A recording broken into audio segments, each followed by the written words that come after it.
Thank you very All much for right, joining us on here we Job Seeker go. Nation. And this is your first time joining us. Thank you very much for joining us. We're always here on Wednesdays at 1 p.m. Eastern, 12 o'clock Central. And we got some good goodies today. Let me do the introductions as we normally do. My co host, who's right next to me in the middle, is Jack Kelly. He is, of course, the founder of recruiter.io, and you know all the rest of the stuff there.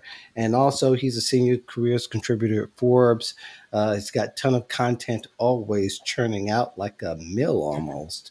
And there we got Lisa Lewis Miller, my buddy, my friend. I was just recently on her podcast, the Career Clarity podcast, and everybody should go listen, subscribe, fill out a review, and you'll really enjoy the very expert content there that you always get each week on her podcast. Welcome to the show, Lisa. How are you? Thank you so much, Mark, and hello, Jack. It is wonderful to Uh, get to meet you and be this with is a you both pleasure. today. Thanks for joining Yes. us. Yes, and we are, we've got so much stuff that we're not going to be able to get to everything that we've talked about, but we are going to talk about a few things that I think are going to be pretty relative for you to prepare for this summer's job search. So, if you can, if you are in the chat already, go ahead and let us know who you are. Say hi to us. Let us know where you're from. We'll try to capture you guys as much and as quick as possible. And I see Christopher Collins here. Yep, he's an old friend. I'm sorry. I don't mean to, I usually don't show old friends, so get out of here, Christopher. Anyway, uh, her first topic. Here we go. So, all this stuff about remote working, we're still talking about remote working. We'll probably be talking about it for the next couple of years in some kind of way, fashion, or form. In the meantime, just kind of wondering what's going to work out for real in the office. And Jack, you and I have talked about this several times on and off through the past several months, what the hybrid workplace is going to really look like. So, I'm just going to wonder who's going to profit more. Is it going to be the job seeker who probably has been trying to do it for a few years, and now some employers are actually backed in the corner, and some want to come out of the corner swinging by having this hybrid or back to the office period? Or is it going to be the employer who's going to possibly maybe even save a lot of money, and who has saved a lot of money while in the office? And Jack, I'm going to start with you because I know that you have a very strong opinion about this. I do. Oh, now the pressure. I have to come up with a strong opinion. I didn't know I did. All right. Well, I well, mean, you're not shy. okay, yeah, that's true. So I'd say this. So this might sound crass or cold, but I think, let's say for remote work, it's if you're an A player, you're going to really be in a good spot because you could tell your boss and say, "Hey, Lisa, I have two young kids. Maybe I'm a sick relative. I have an hour and a half commute into Manhattan.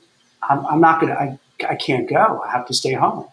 And as the manager, you're going to have to make that decision. Say, "Gosh, I don't want to lose somebody, so I'm going to have to kind of make allowances." And for that kind of person, you're going to be able, I think, to get what you want. Now, I think when it goes down to like a C player or C minus, then Lisa might say, "You know what, Jack, no, you have to come into the office." So I don't think it's going to be a one size fits all. Like a lot of the reporting makes it sound like, okay, it's across the board. But I think it's really going to depend. They're going to say, who are the ones that we really want to keep? Who are the ones we really want to make happy? And we're going to have to do what it takes. And the Mhm. ones who are like on the edges, all right, we'll do something. We'll do the hybrid. The ones who are like, yeah, they might say, you know what? They're not happy. Well, yeah, we'll get someone else. So it's going to be a little interesting. I think on the other equation, what you're saying, Mark, For the managers, I think they're going to have a really hard time. I think for managers, they're going to step into something, particularly middle managers, that their jobs are going to be brutal. I was speaking to this company Qualtrics yesterday because they were offering a lot of data on it for me to go through. That I think a lot of managers are going to probably end up quitting or moving because now you're going to have to figure out who's working remotely, who's in the office, when are they in the office, how is this working, and it's all going to be on their shoulders. And that just doesn't sound like fun. It's just going to seem like a lot of hard work and a lot of aggravation without a lot of rewards. So for the mid managers, I think it's going to be really rough if you have to watch over where everybody is. Yeah, that's a great point, Yeah. Jack. And for Lisa, I know that Lisa does a lot of executive coaching. And I'm sure you've heard some concerns from them and maybe a self reflection as opposed to what am I going to do? And also needing to have this dialogue of towing the company line. What's your perspective and what have you experienced so far, Lisa? Such a good question, Mark. And Jack, I'll start with piling onto something that you just shared there, because I think that what we're seeing right now, at least what I'm seeing on my side, working with a lot of folks who are interested in making career changes and making moves and entering the job market, is that you're seeing different trends in different industries. So the most conservative, the most regulated, the most, for lack of a better term, old school industries seem to have much, much stronger biases towards get everybody back in the office, Yes. everybody back 5 days a week. And Jack, to your point, they are the ones where they're thinking about like, well, would we be willing to make a one-off exception for our A players? Then you see kind of an interesting middle space of employers where they are thinking about, I think that the standard for our employees is going to be a flex type schedule, whether it's a 3-2 schedule, a 1-4 schedule, where there are a certain number of days you're probably expected to be in the office, and then a certain number of days where you are going to have a certain amount of remote flexibility extended to you. And a lot of those companies are also, in addition to that, having a separate tier of employees that they think can work permanently remotely now. So for example, companies like Comcast, for people who are working in their customer support or call center functionalities, they're going to be good to go at home forever from now on because the organization has evolved in that way. For some of their other corporate functions of employees, they probably will have the requirement to be in the office. But you see the same thing happening at places like Google. And I'm sure you guys have talked about how Google came out strong out of the gate with their statement that they were going to have a 3-2 schedule, and then immediately got such huge backlash from their employees that they shifted to saying, actually, we're going to do 3-2 for about 60 to 80% of our workforce. And then we will have a certain percentage of the workforce that is going to be allowed to be full-time remote. Then you've got that last slice of the economy where certain industries are having a bias towards being fully distributed and being a remote first kind of organization.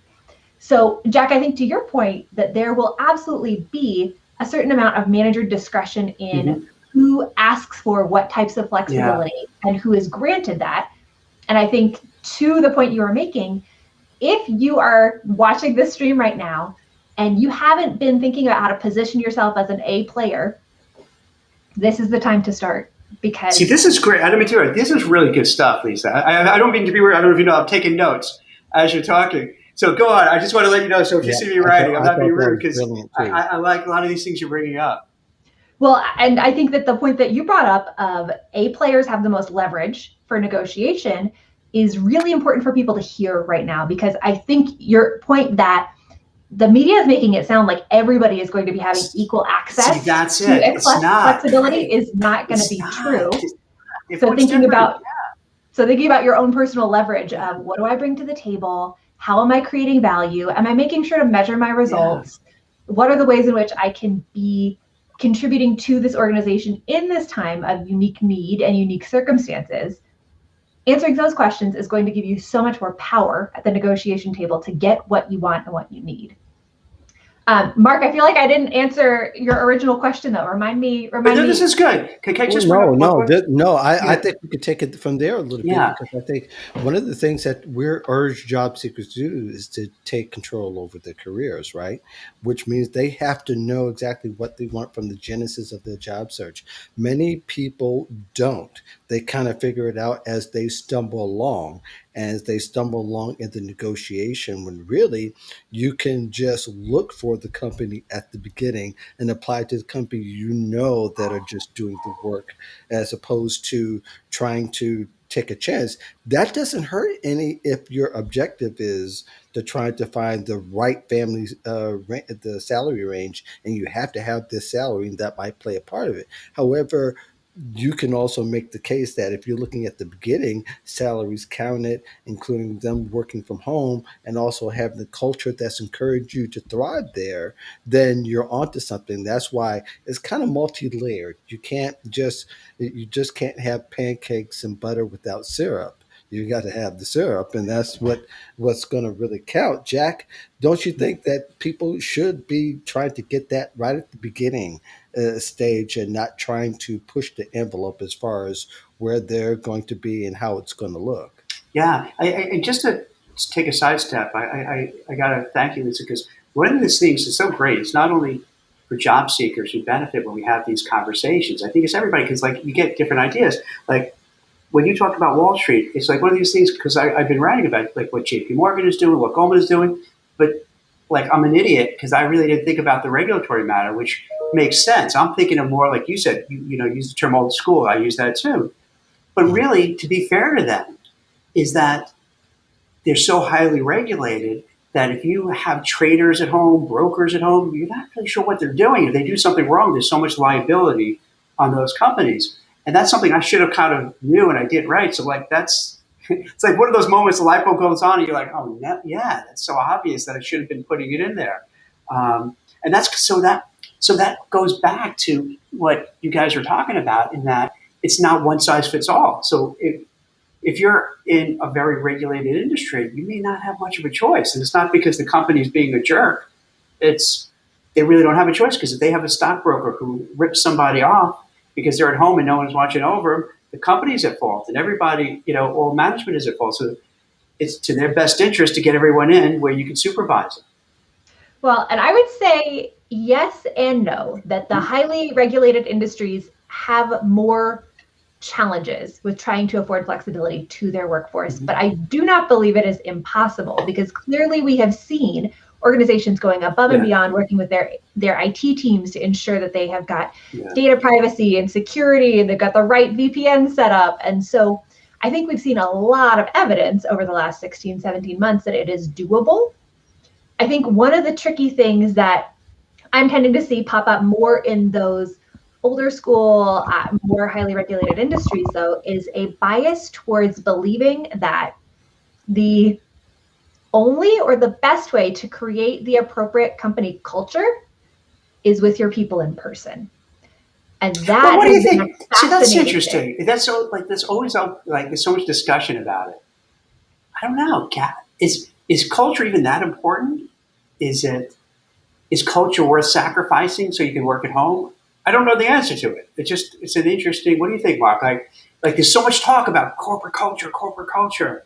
Well, No, culture. There's going to be varying cultures, and that's the part of the layered discussion that's going on. Is there going to be a culture at home, and are they going to feel like the stepchild, or is it going to be the guys are in the office, or to be considered the superstars, or is it like Lisa mentioned, are only the superstars could work at home because they're trusted, and really a lot of the surveys has been showing that everybody's been more productive than they ever been yeah, at home rather yeah, than in the office. So it's kind of hard. If you're going to present data, then you become a whole lot less human to the employee. Then they're going to think about an exit plan automatically. They're not going to hear anything else because you're considering me a number. You're not considering what I've accomplished. Even if it's 1% better or 2% better, that doesn't matter or it shouldn't matter, but it yeah. it may matter to a lot of the old schoolers. Lisa? So I feel like there are two pieces here. There's a culture piece and there's a productivity piece. And I think they both deserve a little bit of airtime here. Yeah. So the culture piece, I believe, and perhaps this is my millennial bias coming out, but I believe it is Okay. completely possible to create a healthy, happy organizational culture even through distributed teams. I agree. Does it look the same way that it used to when you could just pop by somebody's cubicle and take them out to lunch? No. But are there ways to be able to show compassion, humanity, connection, fun through digital means? Absolutely. So I feel like, to the question of an organization's culture and how do we best create it and how do we best preserve it, I would go so far as to say the organizations and the managers that believe it's impossible to do without being in person are just not thinking creatively enough, and they're just not resourcing themselves on ways to cultivate the kind of organizational culture that is happy and healthy in a more digital format. Well, what about you just scrap whatever culture may have existed and say, hey, to your point, Lisa, we're in this new era now, and we have to change it and have this culture that's, we find ways when we bring people in the office, whatever we do, and when people are remote, we do things so we bring them into the fold, and you kind of just create this new vibe that's different and maybe even arguably better than it was before, because the company's going to try much harder to keep everybody together because they're disparate. So it actually, I don't know, maybe it could even be better saying, all right, whatever it was, okay, whatever. Now we're moving into this area. We'll create something new and better. Well, here's the bubble burster. Yeah. Companies have said many times when they're welcoming a new person, no matter what culture may have gone on, good, bad, depending upon whose perspective, that we're family. Mm-hmm. Where now, if you're working remote, your family's in front of you, live and in person, and the people who are not family are on the other end of the camera. So therefore, that whole language and that whole that positioning will need to change, and there'll need to be new expectations because the culture that you want to exist is not going to exist. But if you're willing to ride it out, the new culture, both people can. It could be a win-win for everybody because ultimately it's the people that ride or die with you for life are going to be the ones that really matter the most.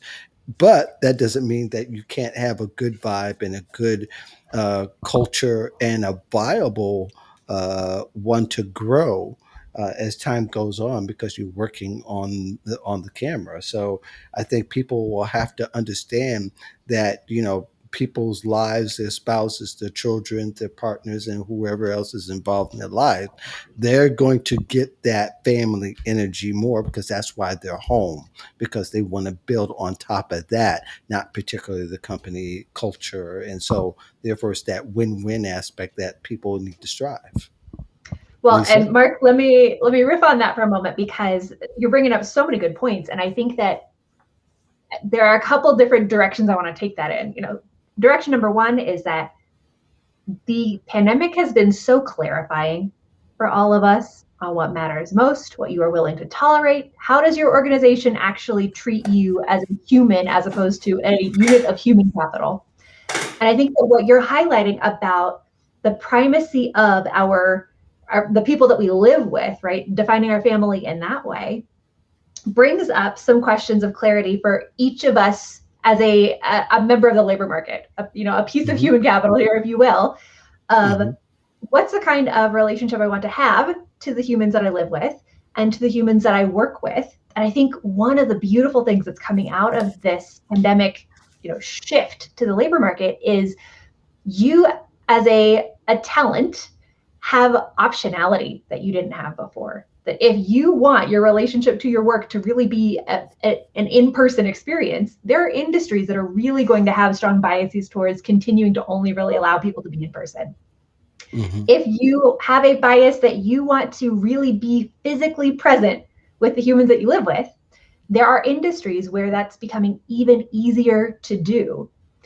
And so I feel like there's some beautiful options that are coming out of this that we as workers should be really cognizant of as we think about where you want to be applying, where you're networking and the direction that you want to grow your career in. So there's that piece of it.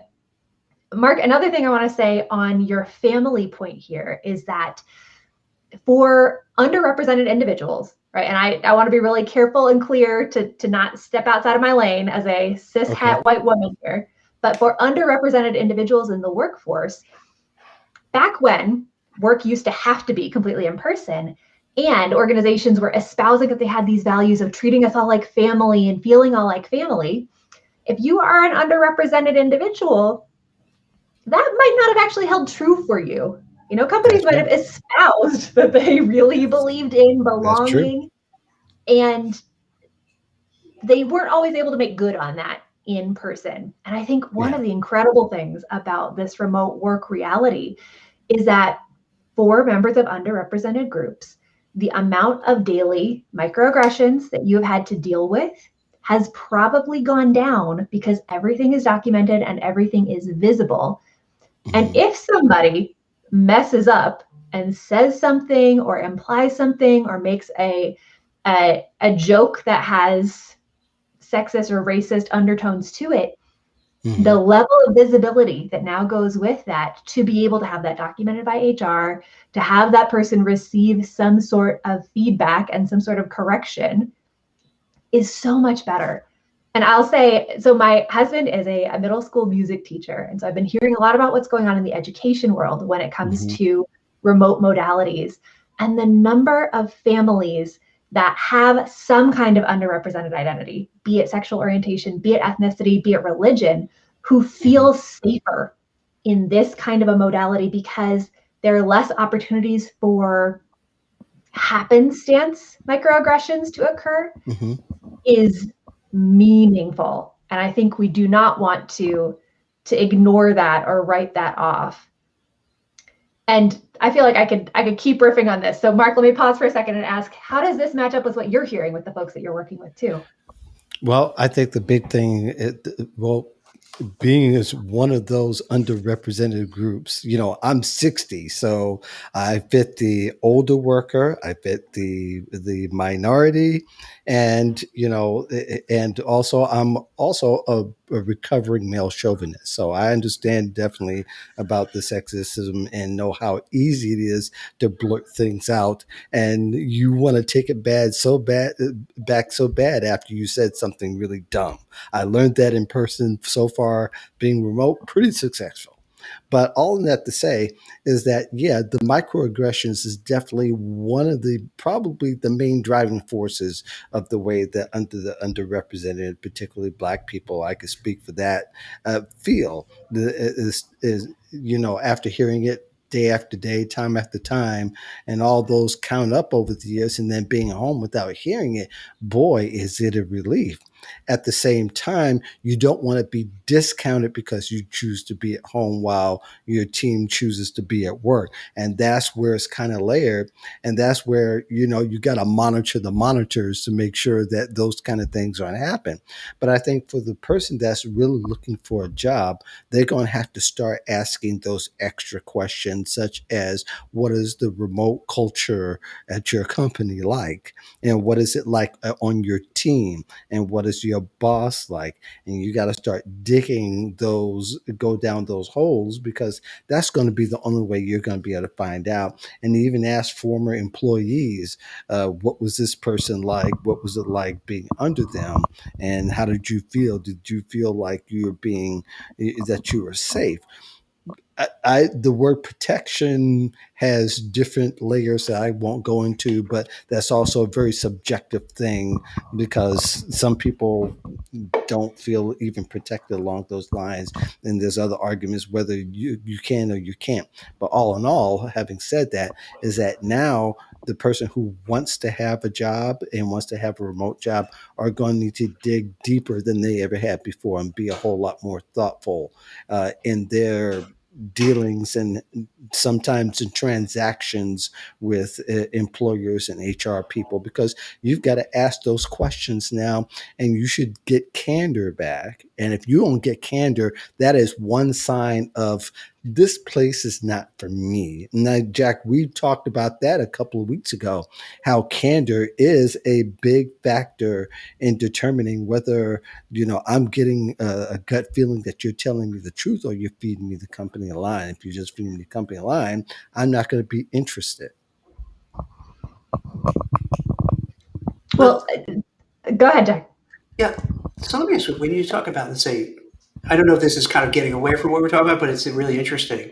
So when you say like microaggressions or, different things that happen, well, what are some examples that you guys have seen? Oh, Are you comfortable talking about it okay. or no, That's a or whatever? no, no. Yeah. We can get it in, Like what? and I can even make it relevant to Yeah, yeah. relevant here is assuming that if you're a woman on the other line, and I've actually had somebody told me said that the person they were talking to, they were assuming that I was a single mother. I'd been married for 20 years with kids. And I think, thus thinking that every black woman that's working is a single mother, which is a terrible assumption. And microaggressions are built partly on assumptions for the fact that they are saying this is a stereotypical woman, this is stereotypical black woman, and she's going to be angry and she's going to have all these presuppositions. So therefore, whoever's interviewing is going to have that. So they may feel like they're marching around a very careful building that may fall at any moment should they say something wrong. And meantime, instead of just trying to get what value this person is going to offer the office, that's really the bottom line. Say they want to get into some territories that doesn't belong to them and has nothing to do with the office. If that kind of makes it clear, an example. And I'm sure Lisa, being a DEIB and with some of the clients that she works with, she can probably even expound that. But I'll tell you firsthand, as a male, many times it's just assumptions that people make that are unwarranted. Yeah, I think that when I think about microaggressions, they fall into three kind of distinct buckets. They're micro assaults, they're micro insults. Mark, what's the last one? Well, there are lots of them, but mostly fall into assumptions, insults, little slights, innuendos, stereotypical, features that people may have seen from TV or from films that they think that would apply to any black person. Like saying that all black people can sing, all black people can play basketball. Within itself, it may not be insult, but it's an assumption. It's a presupposition that you're projecting on me something that I'm not. I'm an individual. We're not monolith. We don't all fit just one lane. If that makes all the sense. Yeah, I'll give an So, example. So I went to go see the movie In the Heights last night, and it was a phenomenal movie. And if anybody is listening to this and you have not gone to see In the Heights, go do it. It's incredible. And there was a perfect example of a microaggression in the movie. There's this character named Nina, and she has a Latina background. And she's talking about going to a school that was predominantly white, Stanford. And in the movie, she talks about that she was at a banquet as an attendee, an invited guest. And in the movie, she talks about that it was a seated dinner and there are all these donors there. And so she's walking past a table to go and sit down at the table that she is supposed to sit down as an attendee. And one of the people sitting at the table thrusts their empty plate at her and says, "I'm sorry, I was supposed to have the vegetarian option." oh. And so it was the assumption that because she was in this space of, and she was a Latina woman, that she must be help. She must be a member of the service team. And it's you can look at single instances like that and think to yourself, like, well, that seems innocuous. That seems, like an honest mistake. But, when you are a person who identifies as white or is white passing, and you think about how many times has that ever happened to me, that's when it starts to become clear of, oh, you might believe because you've never experienced it, that it's just a one-off thing, but this is a result of microaggressions, microassumptions about who you are and what your externally visible identity means about what you're capable of, what you can do in the world. So just to be able to bring us back into our conversation about remote and hybrid and flex work, being able to have the screen as a bit of a buffer to keep people from making one-off assumptions and comments that might seem innocuous to them, but are based on prejudices and assumptions and biases that are hurtful to you, can be a really powerful and exciting, Mark, I know you had some issue with the word protection, but a powerful and exciting option to have a little bit more space and a little bit more removal from being in a space where comments like that would be easier to make. Yeah, it's not particularly protection. I want to get to some of the comments because we got a few here to go to file through here, but it's not protection within itself and having issue. It's a matter of how much and how well is someone going to be protected, and that's why it's kind of a long tail discussion. We just don't have time for, and all that, because protection would mean there has to be accountability, and you got, like I said, you got to monitor the monitors to really, and you got to have the right monitor to monitor. So all that is that's why I was trying to avoid the breadth of it. But we took it. Well, you know what? So we took a little turn. But that's what. But I tell you, that's what's good. It's you're able to. But it's good. Yeah, but I yeah. think, but all that is part of the preparation that job seekers will have to go through, especially ones who that applies to, mostly the minority, Black, people of color, etc. Going down that line. Can I share something Jack, with you guys? yeah, sure. You might not be aware of this, but I'm a white guy. Hmm. So I'm a Gen Z white guy. All right, no, Gen X white guy. And Okay. and I'll tell you this, you have no idea all day long, given what I do for a living, the Hmm. crap I get from across the board. There's no like pass all the time. So I Yeah. just want to put out. So this has nothing to do with anyone else's experience, but just from sharing from my own perspective. Right. Like I won't get a job order because like, oh, he's a white guy, I'm going to give him a job order. It doesn't happen that way. Or I'm going to send my resume because you're a fellow white person. It doesn't work that way at all. No, it doesn't. You know what I mean? You'll get comments. You get people who act rude. You have people who act dismissive, all the time, all the time. Yeah. Yeah, You know. yeah, and that's understood, that people don't play their biases against white men in essence, except for people who've been really hurt by biases and so forth. So people who are or who felt those biases and really feel a certain amount of PTSD from those biases and face those biases, they're going to be a lot more judgmental and judicious about what they're going to pick in the future.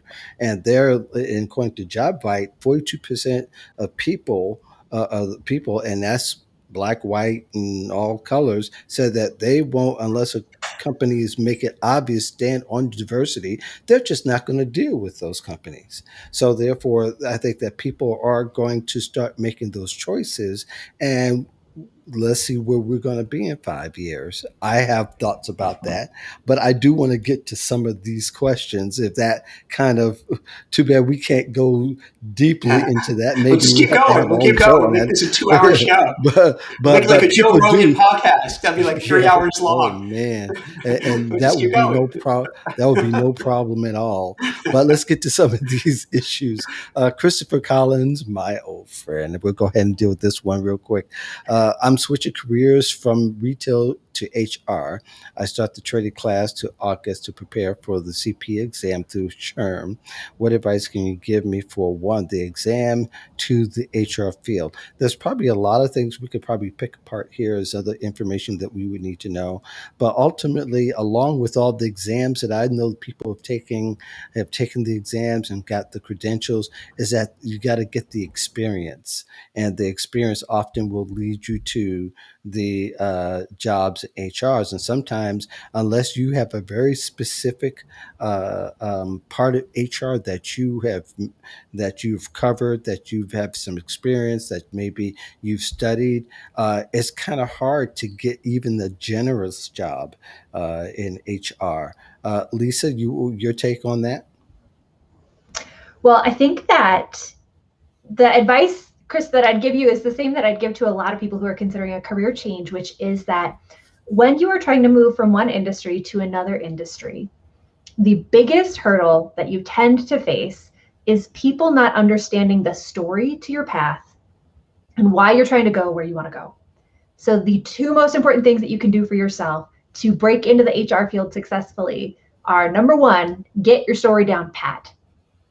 Who are you? Why are you moving to the HR field? Why does this actually make sense for you? What's all the work that you have done to prove that this is a great fit for you? So when people talk to you and say, what makes you interested in HR? You've got a waterproof answer for that feels confident and empowering and exciting to share, so that folks don't have doubts of like, well, Chris says he wants to be in HR, but his background is here in retail, and I just don't know if that makes any sense. So number one, getting your talking points and your story down is so, so important. But number two, the most important thing you can do for yourself to break into the field is to meet as many people in the field as you can and build your network. Because no matter how brilliant your story is about yourself, if the only way that you're sharing that with other people is through your resume or your cover letter or your LinkedIn, you are making those two-dimensional pieces of paper have to work so hard for you. And if you get the opportunity to tell your story, even if it's virtually, to a real honest to goodness human who has facial reactions and who can ask you follow-up questions, the likelihood you're going to be able to tell that story effectively, and then the likelihood that you're going to cultivate a relationship with someone who will end up being an ally, an advocate, a sponsor, somebody who can open doors for you, somebody who can look at your resume and give you feedback, is way higher.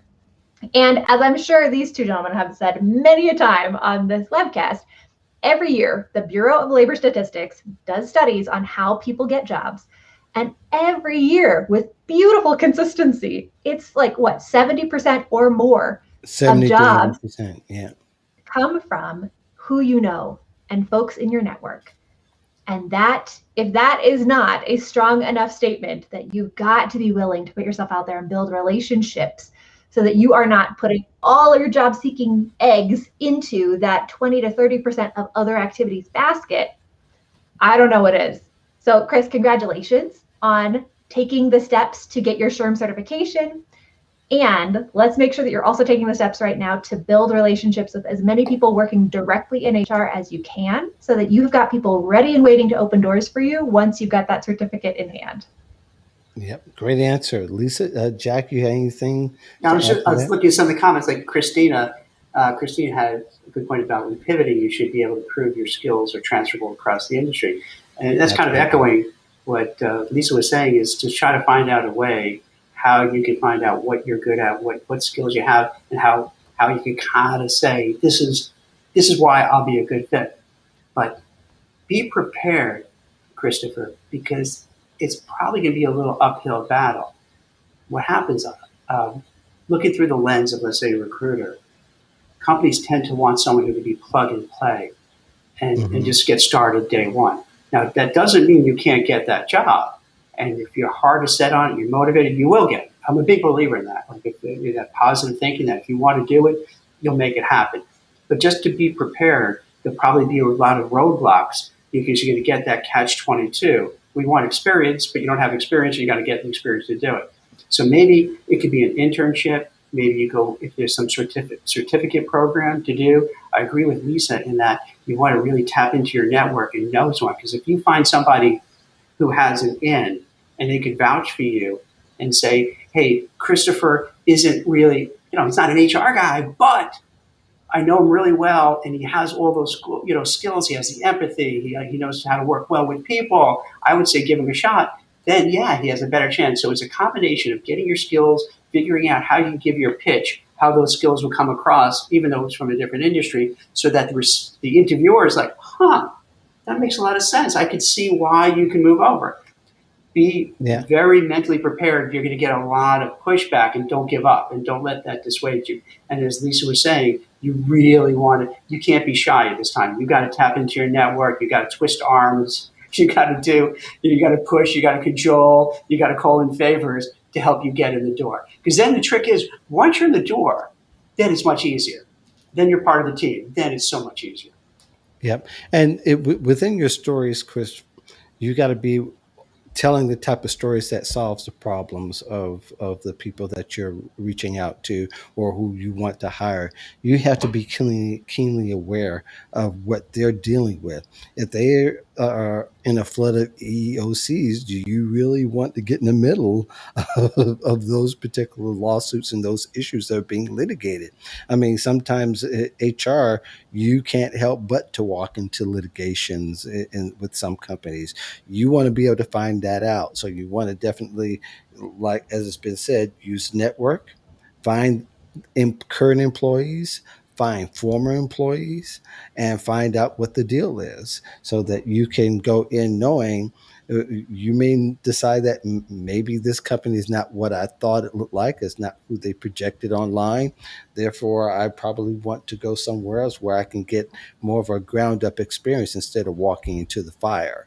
So all of that, I think that applies to all industries. Really, is that the better you network, the more intel you have, and the better you're able to craft your Wait, stories. Mark, That will I didn't mean solve to. the Can I just say problem. something, like Chris, before, Sure. because I know comments are out. I don't know. I don't think we brought this up. Maybe just try internally to go where you are working now and just say, "Hey, I want to do it. How can I do it?" And see if they can give you a shot internally, even if it's just shadowing somebody who's in HR to see if you like it. Because you may Yeah. say, let's say, and this is a bold move. This is a bold move. Like, you say, "Hey, I was thinking of doing it," and you don't want to jeopardize your job. So you don't be like, "I want out of my job." Be like, "Hey, I love my job here. It's great, but I've heard so many Right. great things about HR. I want to learn it. Can Right. I maybe shadow, see what goes on?" Because then you might find out, this is not what I thought it was. Right. I don't kind of like it. And then that's the best thing that ever happened, because then you're not going that whole way, and then you realize this is not right for me. Or you can realize, oh my God, this is kind of cool. This is what I thought it'd be. I love doing it. And then it gives you even that more power to move forward. Plus, now you have something on your resume. You can kind of, you can fluff it up a little bit how much you did in that kind of internship thing. So maybe give that a Mhm. shot. Maybe see Okay. what if internally they could hook you up. Okay, let's go on to the next question. Dave's asked, how should contract workers navigate this space? I'm in IT and I prefer to work remote or hybrid. How can a prospect navigate those waters, especially customer to C to H situations? Or is that B to C? I don't know. Possibly that one you'll have to clarify a little bit for us, Dave. Am I less attractive as a candidate to come off not as a team player to prefer remote work? Oh, Contract to contract to hire. hire. Okay. Okay, Okay. contract to hire. So that's a very interesting question, and I think that was one of the topics we were kind of going to float to. We probably won't have time to get to that, or how this will fare with along with freelancers.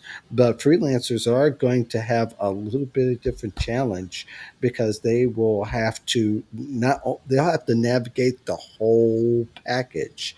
You may, and we're talking about when we say freelancers, and hopefully, and I'm clarifying this, hopefully mean that you're getting a 1099 as a contractor, not particularly that you're an in-house lease contractor, which could be a completely different situation. But Jack, in your opinion, how can Dave navigate that and make themselves an attractive candidate, even coming from the outside going in? I'm not an expert on contract work, so this is just what I'll say is not from practical experience. This is Okay. just theory. So Dave, take it with a grain of salt. I think sometimes the best way, what I've seen, but not like personally place those people, but I've seen, if you have that assignment, you just want to own it.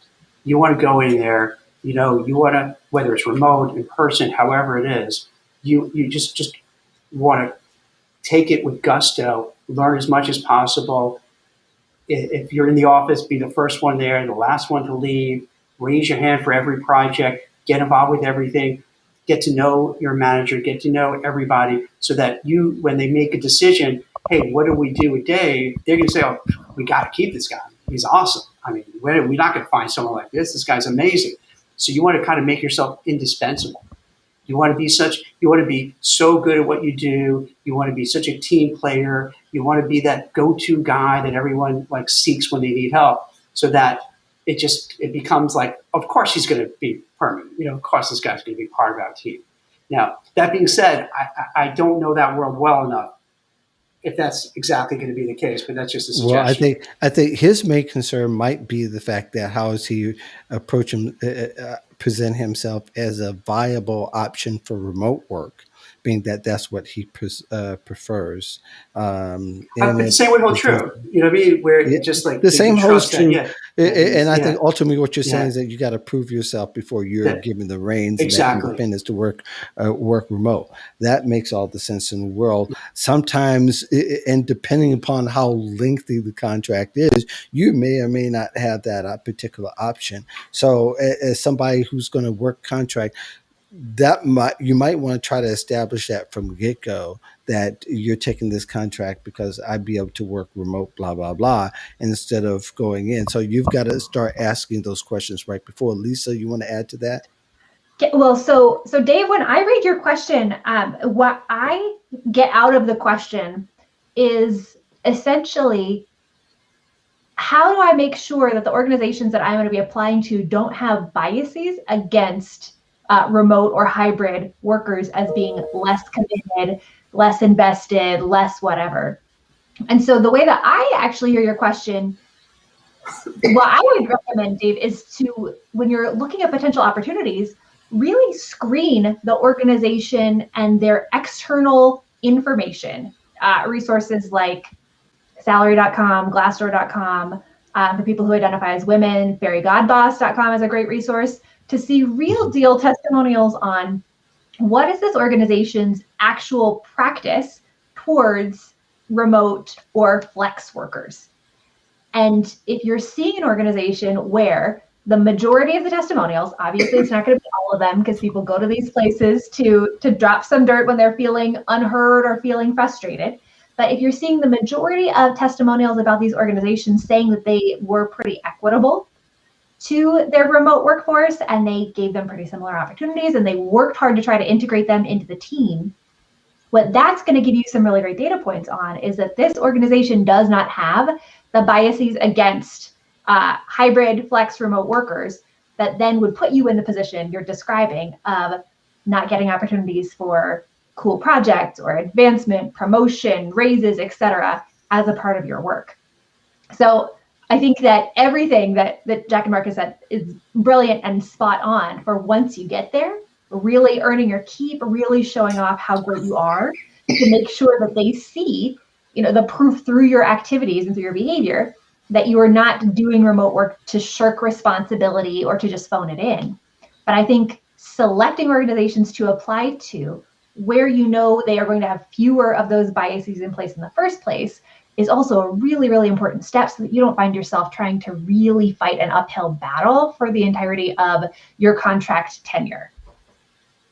Yeah, I think IT is one of the fields that actually, quite honestly, were one of the first to go remote ever, because they had they can make the adjustments and do whatever. However, not all IT departments are necessarily remote.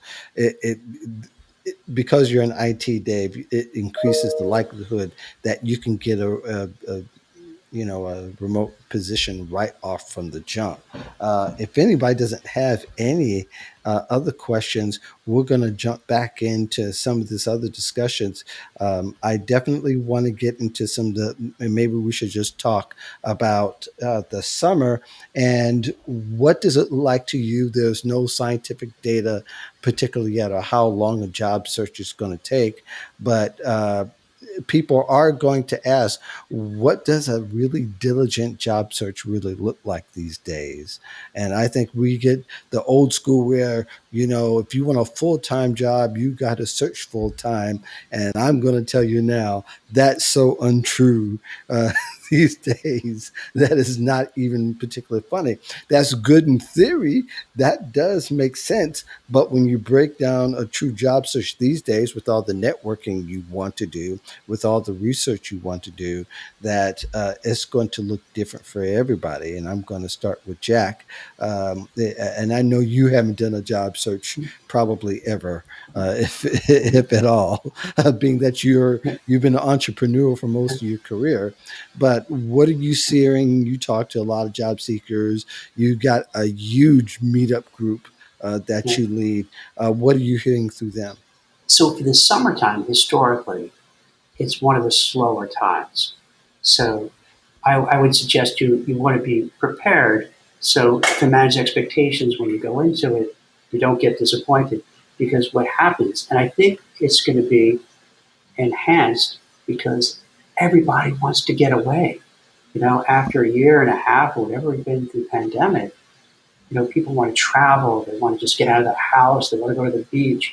So that's, historically, when you hit, particularly in August, that's really where it gets slow, mid-late August. So that, what happened in the past is that, the HR person's away on vacation, he or she gets back, and the hiring manager's away, and the hiring manager gets back, and someone else is gone, and then the candidate is on vacation. So it's really hard to put it together. So I think with this summer, it's going to be really, hyper exaggerated because people just want to kind of forget about work, get out there, enjoy their life, and feel good about themselves. So many people have been vaccinated, they feel liberated, they want to go out, they want to travel. So that if you're doing your search, if you're not getting that immediate feedback, if you're not getting that immediate interviews, don't think it's you. Don't get stressed out. Don't think, oh my God, what's going wrong? It's the seasonality with the extra overlay of, this pandemic. I want to go away. I don't want to deal with work. I want to do something different. Mm-hmm. That being said, Mm-hmm. because a lot of people are going to pull themselves out of the market, you may have a better chance. If you're the one who's looking, you could stand out because it will still be tough. It'll still be clunky, but there won't be as many people looking for a job. So you have a better shot of getting noticed. With less competition, you can kind of go for those jobs, that you feel I would ordinarily have 20 other people going against me. Maybe you might have a couple. Maybe you might not have anyone. So I would say be prepared, for the worst, for the tough part. But I don't say, okay, I'm just not going to do it. Just the opposite. See if you could go and use this and actually be the winner because you have less people around to compete with. So I would go with that direction.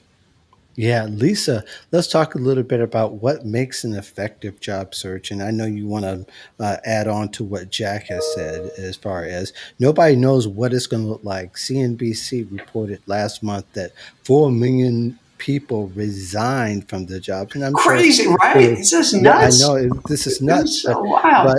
and we know it's going to look different per industry.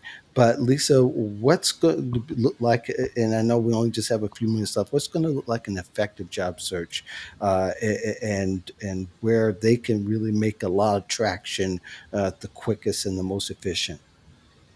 Well, so everything that Jack just stated about the summer being a historically slower time because people are so in and out of the office with vacations is absolutely spot on. And because of that, if you're finding that your application process is not getting you the kind of quick results in terms of interviews that you're used to, like you might have seen in January, February, March of this year, even though, what was it, the Bureau of Labor Statistics job creation rate data for May was fantastic, right? April was a little scary, May more than doubled. So clearly jobs are being created, things are opening. A lot of organizations have their fiscal year reset at some point over the summer, so they have access to a new pot of money and they can open up new recs for opportunities to be available. But if you're applying for things and you're not getting traction through online applications, coming back to that statistic we were talking about with 70 to 80% of jobs coming from relationships, the biggest advice that I would give you is to network like there's no tomorrow.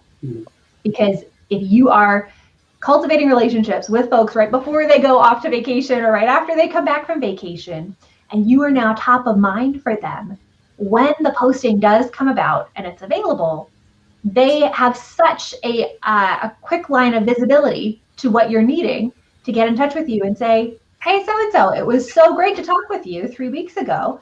Our department just released that they've got a new job rec open for somebody who looks just like you. Do you want to send me a resume? I can put it in through the internal referral system. So in terms of, Mark, the question around how long should a search take? I think searches take a little bit longer over the summer just because of people being in and out of the office with vacation. So I would say mentally and emotionally prepare yourself for the search to be in the 3 to 6 month range rather than in the 1 to 3 month kind of a range. But don't rest on your laurels. Continue to build relationships, reworm relationships, reach back out to folks.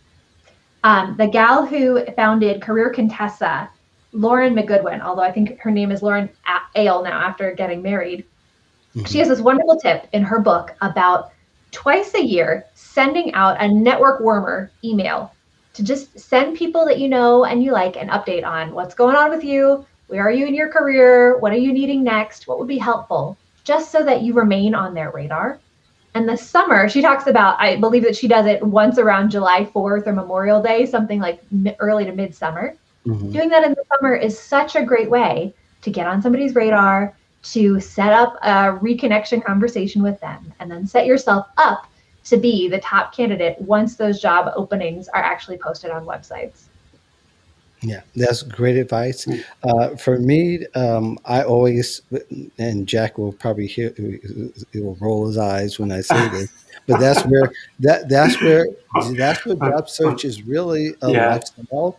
Is something that if you've already been following Jack and I for the past 10 months now, going on 10 months, that you've heard me say this repeatedly, that if you have already put a lot of, you've tipped your foot in the water a ton of times by now, you'll know when to strike when it's hot. And I don't mean particularly the weather, because although in some industries it's going to be slow, there are some others that are going to be land grabs. And I would pay particularly attention to the ones that seem to be begging for a little bit higher, because if you're employed right now and you're looking, you have leverage, and that's leverage versus, and excludes those who have been unemployed for a little while and maybe unemployed for about 3 months. If you're a top performer and you're at that level, but yet you see that there's a chance to make more money, now's the time to even look for the job where there isn't a job being posted, because then you can get ahead of those folks and say, hey, I'm available. This is what I bring to the table. These are my results. I would make that next hire. At least you'd be on that top of mind. And the whole idea, again, the networking, everything what everybody said is dead right on. And really, you can read all of our blogs and read all of our, and especially Jack's column where there's like 800 articles on his page. You'll get the gist of it. So. Thank you very much, Lisa, for coming on to the show. We're coming to the end here.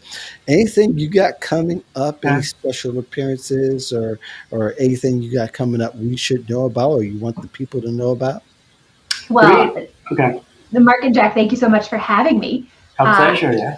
And in terms of things coming up, I think that the news on the block for me these days is that my book, Career Clarity, is out and available anywhere books are sold. Congratulations. That's awesome. Fantastic. You. So if there's anybody who's watching this who is in the midst of a career conundrum, career crisis, you're trying to I'm sorry, what was the name of it? Career Clarity. Okay. And you can find it on Amazon, Barnes & Noble, wherever books are sold. You've got audiobooks, you've got ebooks, you've got physical print copies. So if that would support anybody who is watching in their season of search and transition, I'd be honored to hear that you picked up a copy. But thank you guys for having me. This has been great. Yep. Pleasure. Thank Jack, you. Jack, you've got hot articles on Forbes. We Yeah. talked about one. We won't get into it Yeah. Yeah. now, but Yeah. somewhere along the line, Yeah. we're going to have to talk about those articles, and maybe just Yeah. you and I should be on Sure. that show Yeah. coming up because we're So, going to get deeply yeah. into some of this stuff. But in the meantime, Yeah. is there anything people should know about other than that? I'm just working away. But one thing I just want to say is to what you just were talking about before. It's mind blowing how, like, when you were saying about, hey, you're the job seekers in the driver's seat. Maybe you could, even if they don't have a job listing, go and going back 6, 7, 9, 10 months. It was just the opposite. Like, we're trying to figure out what to do because they didn't have any power. It was Right, terrible, and it's right. wonderful and it's amazing, and it's sometimes even hard to get your head around the fact that it just changed so Yes, much. It's yes. wild. But It's I think the incredible. window we can argue how large that window is going Yeah, to be. So yeah. if people are hedging their bets, they might be making a mistake as opposed to even if you have an inclination, this is the time for the land grab, so to speak. Especially if you're employed. If you're unemployed, this is the time to get in. You may need to make two pivots: one to get the job now to pay the bills, and then the other one to come after the smoke clears. But yeah, I think it's going to be a very interesting summer. We're going to be watching that pretty carefully. That's my echo that. That's a really brilliant point because some people you take it for granted. Oh, okay, it's going to keep going like this, but you never know. So it does make Yeah, sense to say, hey, you know what? The that window's window open might be now. very Take small. advantage of it. Don't take it for granted. Go, do it. Right, right. Do it. Go Especially after when it. it comes to your Yeah, network. I think this is the yeah. time to really get to know some people. If you've been thinking about somebody that you want to meet, and you maybe they're at the top of the heap, you go ahead and reach out to that person because that person probably knows They that probably that's want to go out and the do time. something, right? Yeah, They probably want yeah, to say, and yeah, let's go for a drink. Let's go absolutely. outside. Let's do It's kind something. of it's kind of a Christmas kind of thing, Yeah, that Christmas vibe where people are more open to talking about it because everybody's in a celebratory yeah. mood rather than that they're hunkered down doing the work. So I definitely think that I've got a presentation on Clubhouse. You can join All me next right. Monday at 6 p.m. Central, 7 p.m. Eastern. So I'll be talking about remaining in job search mode. Want to thank the folks at CTL, the Career Thought Leaders Consortium, who's given me an opportunity to present, and it's going to be a really good one. In fact, I got a little content coming out on Friday to prepare Yeah. for that. All So I'm right. going to put it up, and it's going to be in a place, and I'll tell you about it if you watch my updates. Thank you very much for joining All us on right. Job Seeker Nation. We're here on Wednesdays at 1 p.m., 12 Central, and we're streaming to LinkedIn, Facebook, which is my page, and then YouTube. And we do have a page called Job Seeker Nation, and we want you to come check us out. Thank you very much. Next week, we got a double dose. Brad Mitten and Cassie Spencer Oh, from great. the Your GPS Career podcast is going to show Excellent. up. And then we've got the gentlemen with their book on LinkedIn tips. Ryan Roten and Andy Foote are going to join us Awesome. on that Monday or that the 30th, that next week. So we got Awesome. some great guests coming up. Thank you very much for joining us. The rest of you have a great weekend. We'll see you here next week. Excellent. Thanks. Excellent. It's nice meeting you.